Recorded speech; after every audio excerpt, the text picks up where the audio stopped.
Coming in at number 30, we have Shaitan. Shaitan is a French film starring Vincent Cassel, who you might know from Crimson Rivers, Irreversible, number of films. This is, again, another kind of horror comedy in the vein of a lot of the Texas Chainsaw Massacre type comedies. Vincent Cassel is balls-ass crazy in this. This movie's just, it's friggin' hilarious. It's got some creepy stuff in it. Definitely check it out. Even if you're not a fan of French films or anything like that, this is just a very funny movie, so I think you'll enjoy it. So that's Shaitan at number 30.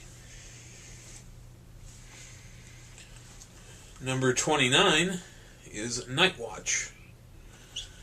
This is by Timur Bekmambetov, or whatever the hell his name is, who did Wanted and produced 9.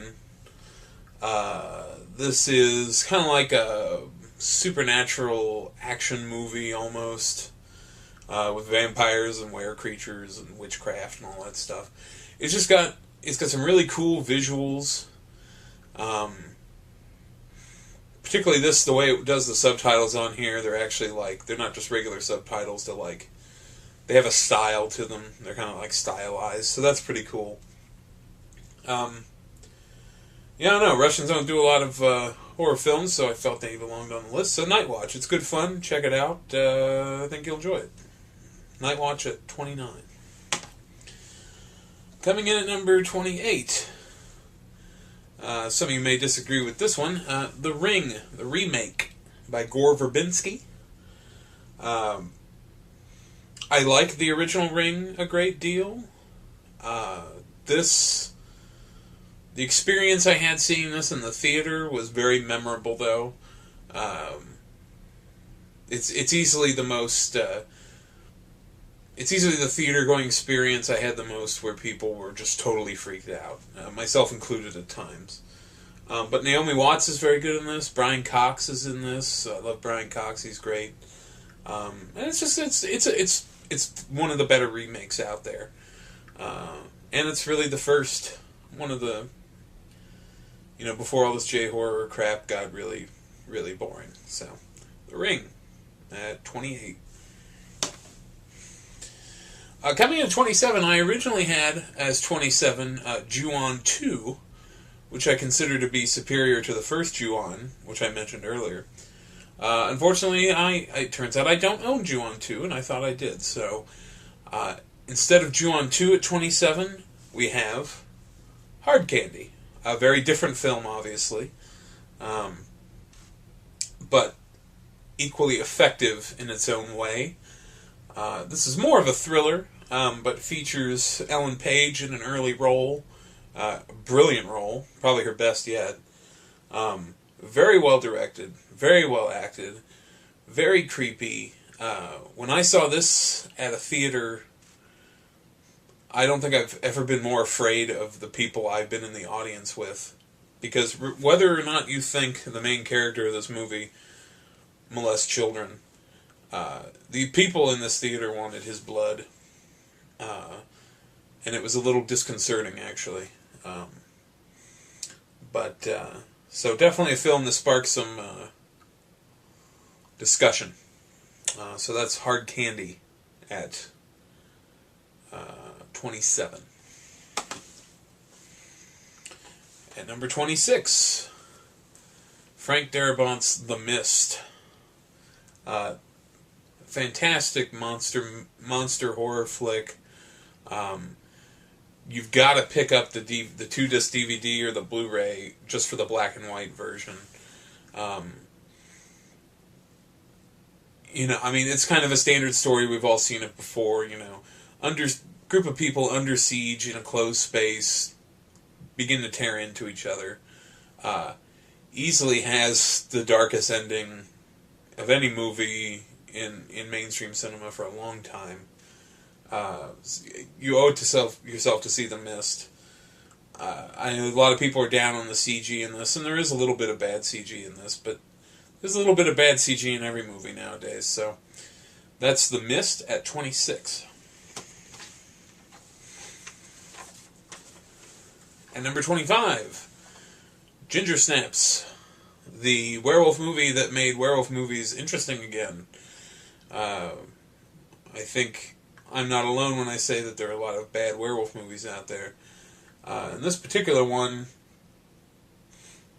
does a very good job of updating it and making it current and interesting, and plays very well off the kind of American Werewolf in London archetype. Great cast. Emily Perkins and Catherine Isabel are great. Mimi Rogers has a funny role in this. Good gore. Just great movie. One of the better Canadian horror movies of the last decade. Or the last couple decades, really. Since the 80s ended. But, yeah, Ginger Snaps. If you haven't seen this, what are you doing? Go see it. Number 24, a movie nobody seems to talk about much. This is, unfortunately, part of the After Dark Horror Fest. Broken. This is directed by a British director called Sean Ellis, who did a film called Cashback, which is good. You should check it out if you haven't seen it. And this features Lena Headey from Sarah Connor Chronicles and 300. And this is kind of like a really creepy, atmospheric, kind of body snatcher movie almost. It's really well shot, really well acted, has a great atmosphere. This one's really under people's radars, I think. I really, really mark out for this. So if you haven't seen The Broken, don't be put off by the After Dark Horror Fest banner. Give it a shot. I think you might like it. Coming in at number 23, another werewolf movie, Neil Marshall's Dog Soldiers. This movie kicks amazing amounts of ass. Again, kind of your typical siege film, bunch of guys held up in a place fighting off a bunch of werewolves. Tons of gore, hilarious action. If you haven't seen this, if you don't like this, give it another shot. Check it out for the first time. Dog Soldiers kicks amazing amounts of ass. One of probably my favorite werewolf movie ever. That's probably blasphemous to people who like the classics, but Dog Soldiers rules. So that's Dog Soldiers at number 23. At number 22, Ginger Snaps 2. Yes, I put this above the first one. Well, I think the first one is excellent. Ginger Snaps 2, which most people don't seem to talk about much, is a really kind of dark, psychological horror flick. Almost like a black fairy tale, a dark fairy tale in a way. This features the surviving sister from the first movie in an insane asylum, trying to stave off transforming herself while being hunted down by a werewolf on the outside. It's hard to explain. Great movie. Fantastic sequel. Ginger Snaps 2. Check it out. If you've just seen the first one, definitely see this one. If you haven't seen either one, see 1 and 2 for sure at least. So that's Ginger Snaps 2 coming in at number 22.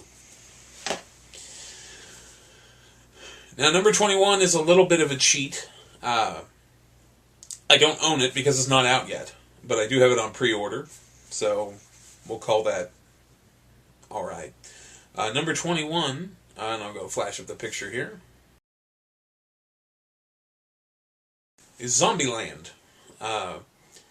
Zombieland's just a great example, again, of a great, fun horror comedy. In a time when zombie films are very overwrought and kind of done with, in my mind, to a certain degree, it's nice to see a movie come along and handle them well. And basically use them as an excuse for hilarious action and antics and one of the best celebrity cameos of all time. I won't tell you which if you haven't seen the film, but definitely check out Zombieland. I find it hard to think there's anybody who wouldn't enjoy Zombieland on some level. So that's Zombieland at number 21.